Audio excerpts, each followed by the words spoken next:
Bismillahirrahmanirrahim. Assalamualaikum warahmatullahi wabarakatuh. Saya Triana Rahayu, NIM H051171509. Pada kesempatan kali ini, saya akan membawakan seminar statistika 1 saya dengan judul Pemodelan Regresi Data Panel dengan Pendekatan Model Efek Umum menggunakan metode kuadrat terkecil pada laju inflasi di Sulawesi Selatan dengan pembimbing utama Bapak Dr. Andes Ropong MSI, pembimbing pertama Ibu Dr. Erna Trihardini SSC MSI, serta para dosen penguji, Ibu Dr. Georgina Maria Tunungki SSC MSI, dan Ibu Dr. Nurtiti Sanusi SSC MSI. Adapun pokok bahasan yang akan saya jelaskan, yang pertama pendahuluan, kemudian tinjauan pustaka, dan metodologi penelitian. Pendahuluan berisi latar belakang, batasan masalah, rumusan masalah, serta tujuan penelitian. Yang pertama, latar belakang. Inflasi adalah kecenderungan naiknya harga barang dan jasa yang terjadi secara terus-menerus dan berlangsung secara umum. Di Indonesia, inflasi diperoleh dari perubahan indeks harga konsumen yang dihitung oleh Badan Pusat Statistik. Komoditas penyumbang andil terbesar inflasi di Indonesia berdasarkan Badan Pusat Statistika yaitu pada kelompok makanan jadi, minuman, rokok, dan tembakau. Indeks harga konsumen pada bulan Desember 2020 yaitu sebesar 105,68, di mana peningkatan tertinggi dari kelompok makanan jadi, minuman, dan rokok dan tembakau sebesar 1,49%. Naiknya harga barang dan jasa menyebabkan turunnya nilai uang. Dengan demikian, inflasi dapat juga diartikan sebagai penurunan nilai uang terhadap barang dan jasa secara umum. Inflasi dapat dianggap sebagai penyakit ekonomi yang tidak bisa diabaikan begitu saja karena dapat menimbulkan dampak yang sangat luas.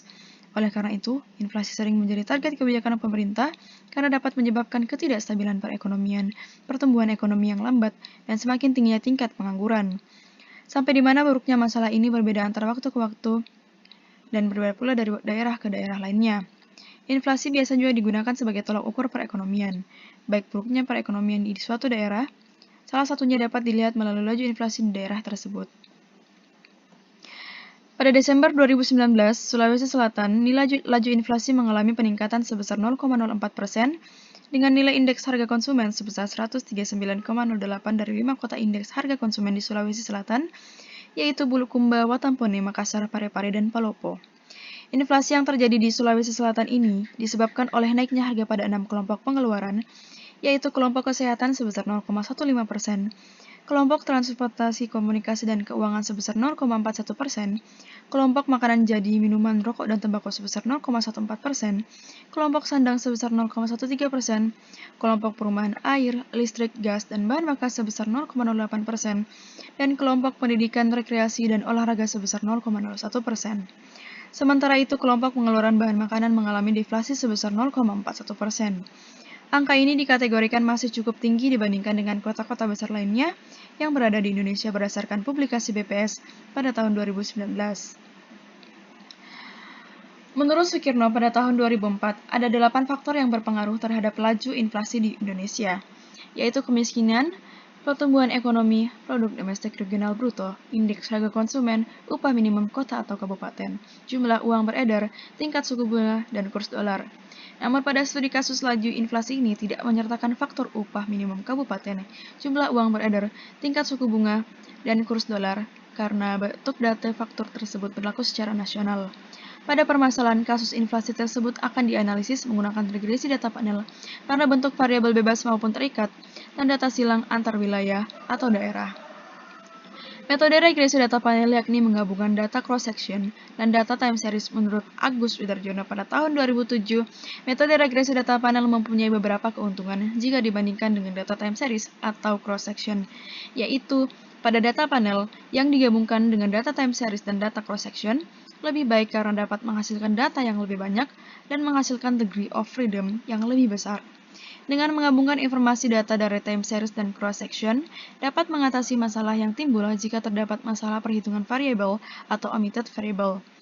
Dalam analisis model data panel, terdapat 3 macam pendekatan, yaitu dengan melalui pendekatan efek umum, pendekatan efek tetap, dan pendekatan efek acak. Namun yang akan dibahas dalam penelitian ini mengenai pendekatan efek umum saja. Karena hasil pengolahan data dan yang menggunakan metode statistik bukanlah hasil pasti, tetapi merupakan hasil taksiran karena adanya ketidakpastian dari variasi yang terjadi dalam fenomena tertentu, sehingga perlu untuk melakukan estimasi parameter. Dalam hal ini, metode yang digunakan agar dapat mengetahui karakteristik parameter suatu populasi dengan menggunakan metode kuadrat terkecil. Metode kuadrat terkecil adalah metode yang paling sering dipakai peneliti untuk mengestimasi parameter. Dengan menggunakan metode ini akan didapatkan penduga parameter yang tidak bias, konsisten, dan efisien. Untuk menggunakan metode ini harus memenuhi asumsi-asumsi yang disebut kuadrat terkecil biasa. Adapun beberapa penelitian yang telah dilakukan menggunakan data panel. Yang pertama, penelitian yang dilakukan oleh Sugiarso dan Esther mengenai determinan investasi portofolio internasional negara-negara ASEAN, Amerika Serikat, dan Jepang menggunakan data panel.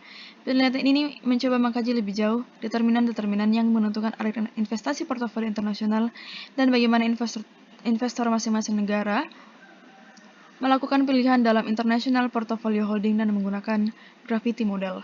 Data yang digunakan adalah data sekunder pada tahun 1992 sampai tahun 2005. Penelitian ini menggunakan model efek umum yang mempunyai asumsi parameter regresi dari persamaan regresi yang dianggap konstan untuk daerah antar waktu.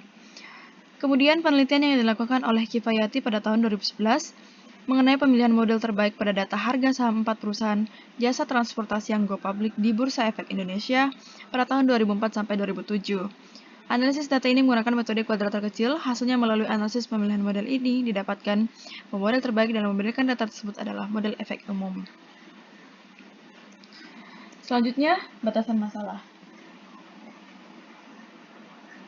Batasan masalah pada penelitian ini yaitu data laju inflasi pada tahun 2015 sampai dengan 2019 di Provinsi Sulawesi Selatan, serta faktor-faktor yang digunakan adalah presentasi kemiskinan, pertumbuhan ekonomi, pertumbuhan produk domestik regional bruto, dan indeks harga konsumen. Adapun pada rumusan masalah terdiri dari dua, yaitu bagaimana estimasi parameter model dengan menggunakan pendekatan efek umum, serta bagaimana membedakan data laju inflasi di Provinsi Sulawesi Selatan pada tahun 2015 sampai dengan 2019. Dan tujuan penelitian yang didapatkan itu mendapatkan estimasi parameter model, regresi data panel dengan pendekatan model efek umum, serta memperoleh model laju inflasi di Provinsi Sulawesi Selatan dengan menggunakan model regresi data panel tahun 2015 sampai dengan 2019. Adapun tinjauan pustaka berisi tentang kajian teori yang digunakan dalam penelitian ini. Yang pertama, laju inflasi, model regresi linear, metode kuadrat terkecil, struktur data panel, model regresi data panel, model efek umum, uji spesifikasi parameter, uji asumsi klasik, dan koefisien determinasi. Adapun pada metodologi penelitian terdiri dari jenis dan sumber data, variabel penelitian, serta prosedur penelitian. Yang pertama, jenis dan sumber data. Jenis dan sumber data yang digunakan adalah data sekunder yang diperoleh dari Badan Pusat Statistik Provinsi Sulawesi Selatan melalui website bps.go.id, dan data merupakan data laju inflasi pada tahun 2015 sampai dengan 2019 di Sulawesi Selatan. Adapun variabel penelitian terdiri dari variabel terikat, yaitu laju inflasi, dan variabel bebas, yaitu indeks harga konsumen, presentasi kemiskinan, laju pertumbuhan ekonomi, serta pertumbuhan PDRB. Selanjutnya yaitu prosedur penelitian, yaitu yang pertama melakukan input data, mengestimasi model regresi terbaik, model efek umum, model efek tetap, dan model efek acak, kemudian menentukan model estimasi yang sesuai dengan melakukan uji Chow, uji Hussman, dan uji Lagrange multiplier. Kemudian, ketika kita telah memperoleh model terbaik atau model yang paling cocok dengan data, kemudian kita melakukan uji asumsi klasik, estimasi parameter, dan interpretasi model kemudian selesai. Adapun daftar pustaka itu referensi yang saya gunakan, dapat dilihat pada slide.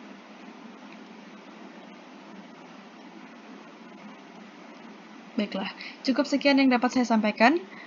Saya ucapkan terima kasih dan mohon maaf jika ada kekurangan. Assalamualaikum warahmatullahi wabarakatuh.